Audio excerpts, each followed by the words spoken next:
Hey folks, and welcome to the Pipnotic Symposium for the 30th of November 2021. Well, the end of the month. We have December tomorrow. It's very exciting. Also remember to update your product key tomorrow when you wake up, because it's the first of the month. Here is everything's good. Preparing for Christmas. Had a conversation with some good friends from Australia, and we were comparing Christmas in the north and Christmas in the south. And she said Christmas in the south or in Australia, it never was as enjoyable as it looks. In the north, he said everyone's inside cooking, and you don't want to be in the house because it's too hot, because the kitchen, the ovens have made the house too hot, and it's just a whole attempt to stay cool during the hot. And in the north, I suppose it's quite the opposite, where you're indoors because it's freezing outside and you have the fireplace going and whatnot. But it's very interesting to hear the two different versions. Even though I'm spent my entire life having Christmases in the North Hemisphere, I think that a barbecue on the beach with friends doesn't sound too shabby. So I would certainly entertain that. But here we're going to be at home for Christmas, and my wife and my two boys. And today I actually bought some Christmas presents for the kiddos. I won't say what they are, just in case my eldest son happens to watch this video. But it's very exciting. I love that. I like finding something cool for the kids. That's a lot of fun. Today we're just going to talk a little bit about several things, just trading in general, and also a little bit about mindset, which is something that is becoming increasingly important to me. The whole concept of being mindful of what you're thinking about all the time.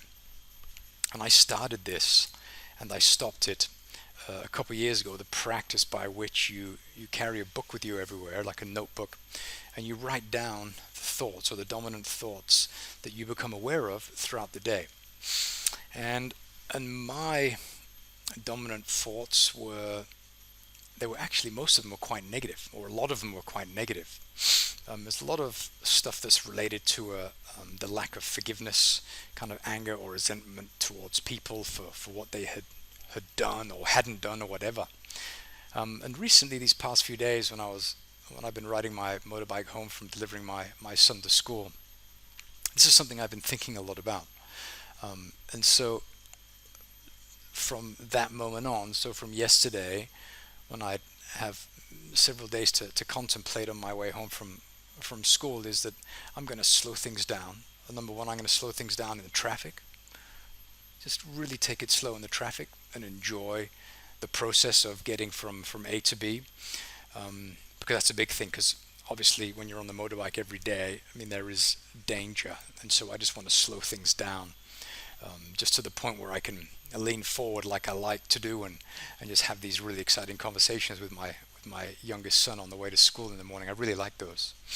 Unfortunately, my eldest son takes his bike to school, so I don't have that option, but I really enjoy these conversations. Number two is I am going to try and clear my mind from negative thoughts, and that's going to be really difficult, because if you consider the mind, for example, like a garden. And I don't know if ever you've seen the film Peter Rabbit, where there's like an animation, or there's half realistic but half animation, where Peter Rabbit and his mates, they're rabbits, they're animated rabbits, and then you have these real life actors. And the garden that Peter Rabbit and his family continually return to for food is absolutely beautiful.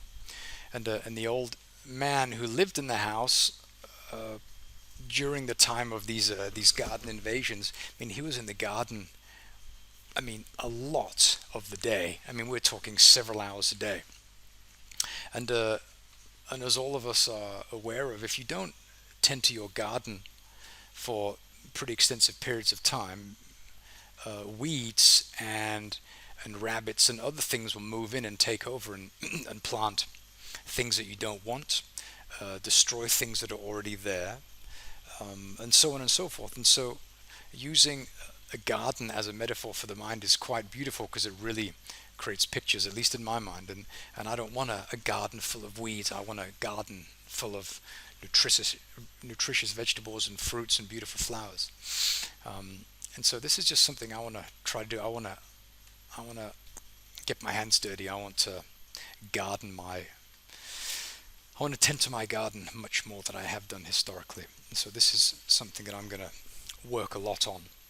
And I feel that that the outside world is a reflection of what's going on inside your mind. So if you're kind of all over the place in your mind, and you're angry, and you're always late, and there's not enough, and there's too little of this or too much of that, or that person is like this and everyone is like this, what's wrong with everybody else? If you constantly have this inner dialogue, I think that that's going to spill over into absolutely everything else in one's life. And I've also experienced this personally, where a series of bad things happen which kind of puts you in the dumps, and then that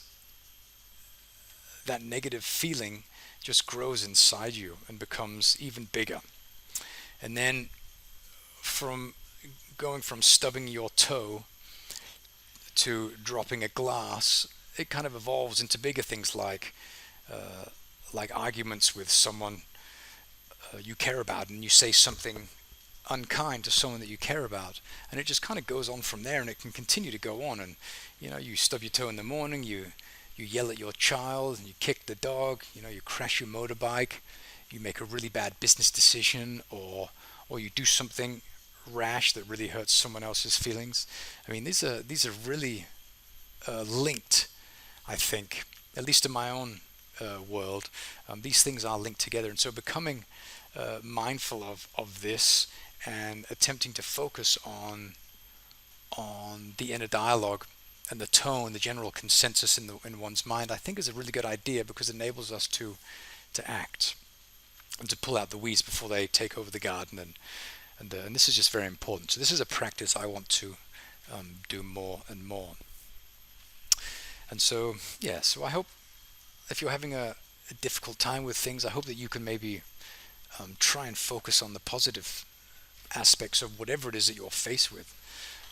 Sometimes, you're faced with a death in the family, and you think like, God, what's the positive in this? And it's true, I don't know what the positive in losing someone is, but it could force us to remember all the good things about the person who passed away, which forces us to focus on the positive aspects of the person, even though maybe we didn't like them when they were alive, or they were annoying. I don't know. That's a tough one. But it's a constant effort, I think. It's not a battle. I wouldn't call it a battle, because it's not something that you approach with anger. It's something more that you would approach with love and compassion. So it's just it's a process.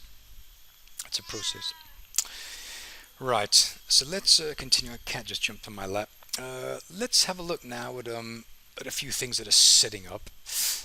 As I mentioned in the AI forecast room, the AI algorithm did something towards the end of last week that kind of made me a little bit nervous.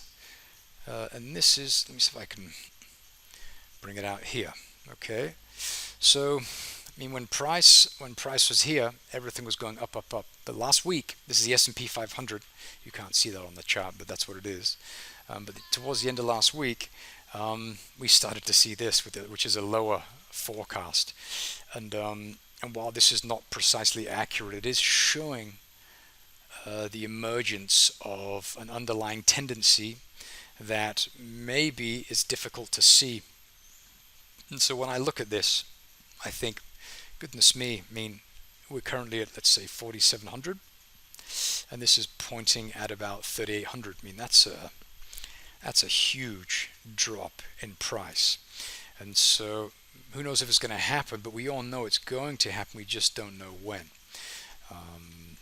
And so this would be very interesting. I almost said exciting, but it's not exciting at all, because there are dire consequences for stuff like this happening, especially in relation to pension funds, who typically own a lot of corporate debt and equity funds.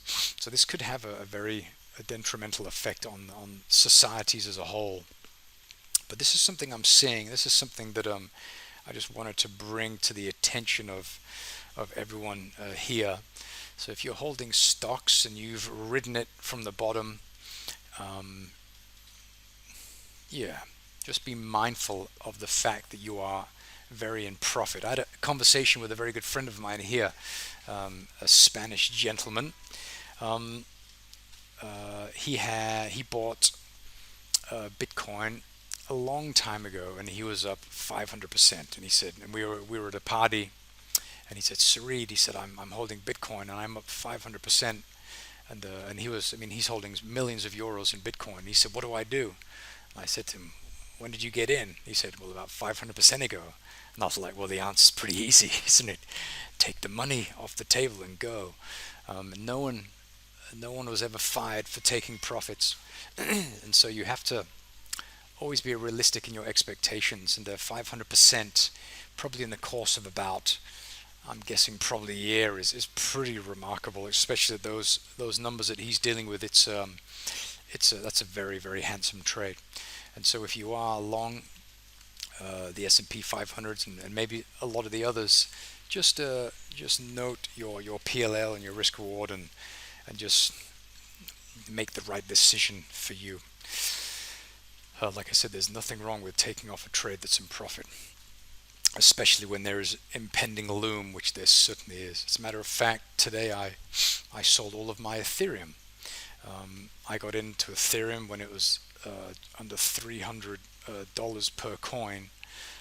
So we bought quite a few of those, and I got out of those today, because the algo is starting to say, yeah, it's time to sell, and also we're getting to the end of a new year, and so many things can happen. I may be kicking myself in a month, but who knows? Because deep down I do feel that Ethereum will overtake Bitcoin in dominance because of its pure utility. And so, yeah, but this is just something I felt would be a really good time to do. If we look at the Ethereum chart quickly, here we are. So I got out just here at the top. If you look, I mean, this is the all-time high. Okay, price came up, and then we sold. Okay, so what does that mean? Well, that means, let's zoom in a little. That means that there was a keen interest in selling up here. So price was up here, and then we sold off very, very quickly, didn't we? I mean, we really sold off. And during that, I mean, we managed to do a lot of damage to the structure of the market. We had this, which was tested several times, and now it's gone. We had something here that was tested. I tried to take a trade here long last week. Boom! I got slapped.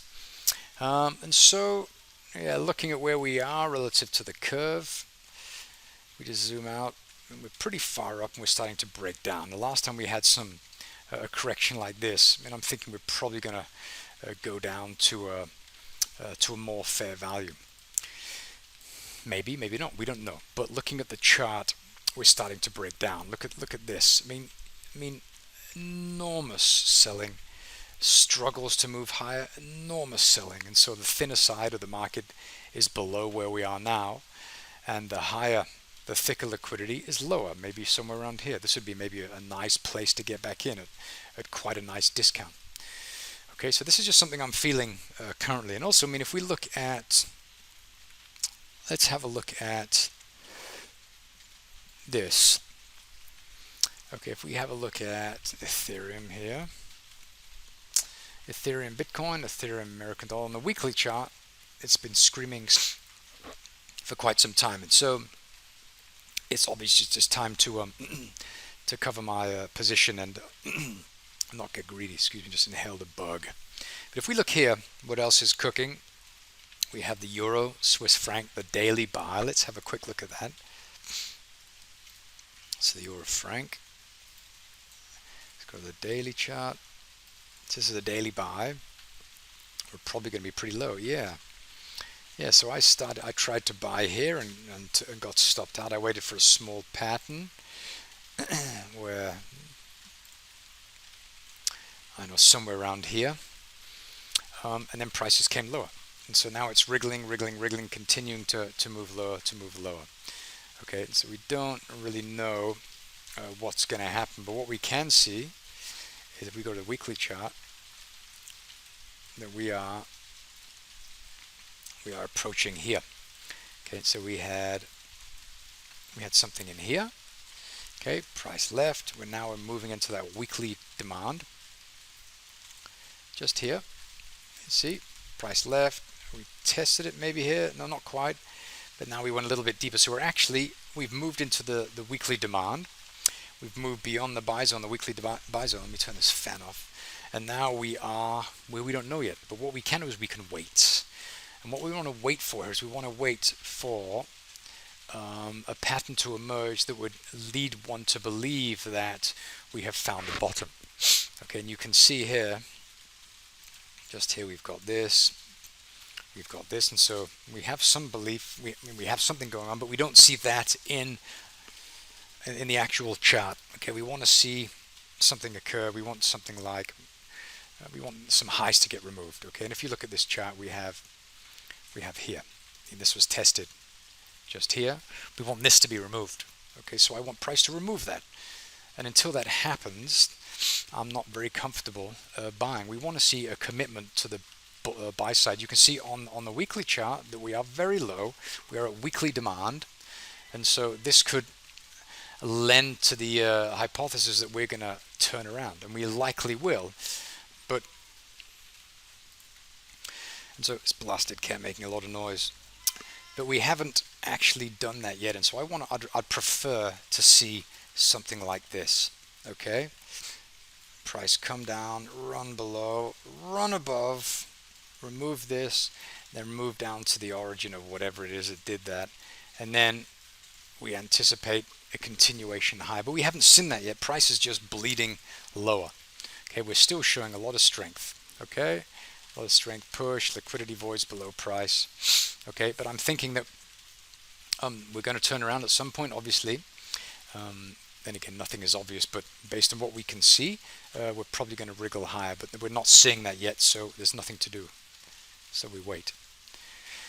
Okay, let's have a look at something else. The American US dollar buy. Isn't that weird? We have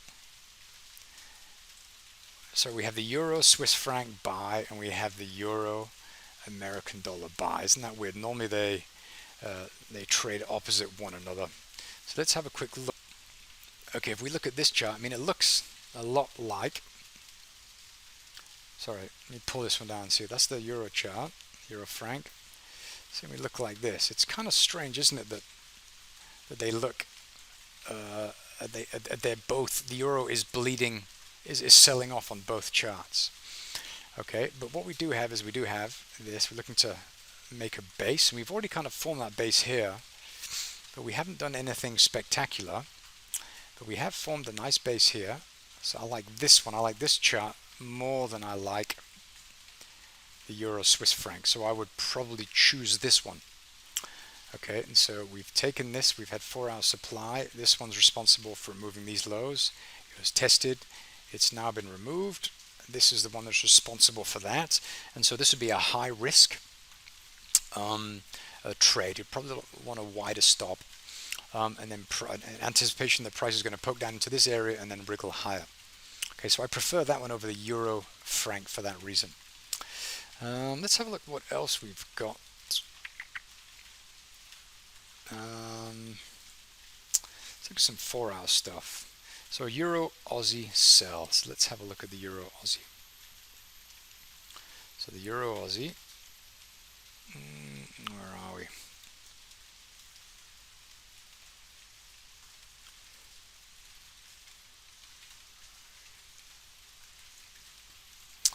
Right, there we are. So we have a Euro Aussie sell. So let's go to the 1 hour here, see where we are.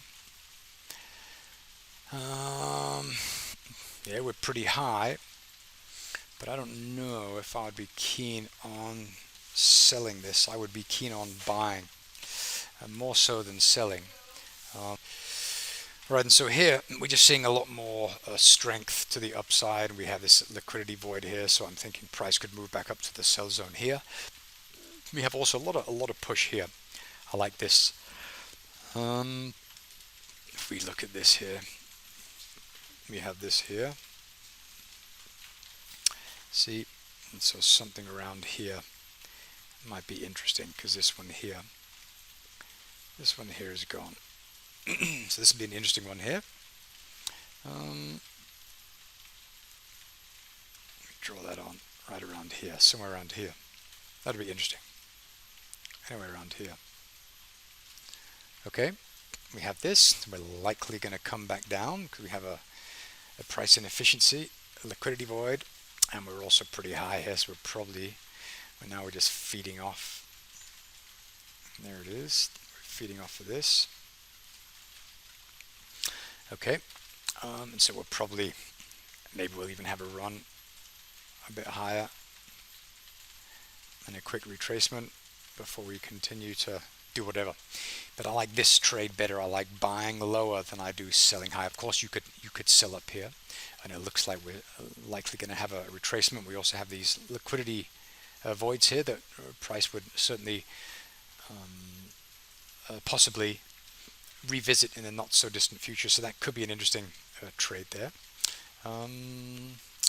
Okay, so let's see what else we have. I'm going to do one more because it's going on. So the Euro Kiwi.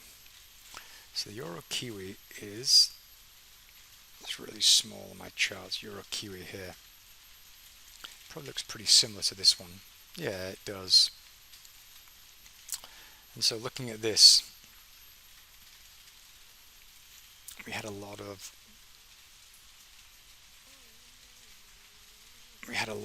tests on this area just here, several, and then it finally cut through it and left. Okay, we have this one, which I like. We have a lot of these levels on top of levels 1, 2, 3, 4, and so I don't know which one we're going to go to, but we have this, and we have price inefficiency, another one forming, and so we're likely going to move lower. I'd probably go for the bottom one, or somewhere right around here, just at kind of this place where, if I just draw that in, where we have price comes down, we test, we fail, we complete, we test, and we go up, something like that. So this could be a magic point just here, but we don't know just yet. But we're certainly looking to slow down, maybe feed a little bit deeper into this, because this is a mess.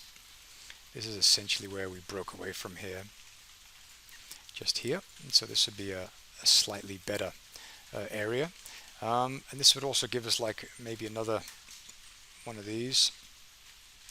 While price does this, that would be nice. And then we could certainly look to sell at the sell zone just here, okay, and be out of that by the time, maybe scale out here and be out of it by the time price comes back down here, because this is where we're likely going to see a reaction. Anyway, a couple things to keep an eye on, but I'll leave it at that. If you have any questions, please drop them into the room. And I'd like to send a special shout out to Mickey. He came into the community, and then he left. He was run over by a car while crossing a road, and really got banged up badly. So he's been in the hospital. He's had several surgeries, and now he's doing some rehabilitation to get his physical body back in order. And so, just a warm regards to you, Mickey. I hope you're doing all right, and we look very much forward to seeing you back in the room when you're ready. All right, I'm going to leave it at that. Thanks everyone for watching, and have any questions, please drop them in the Discord. Thank you.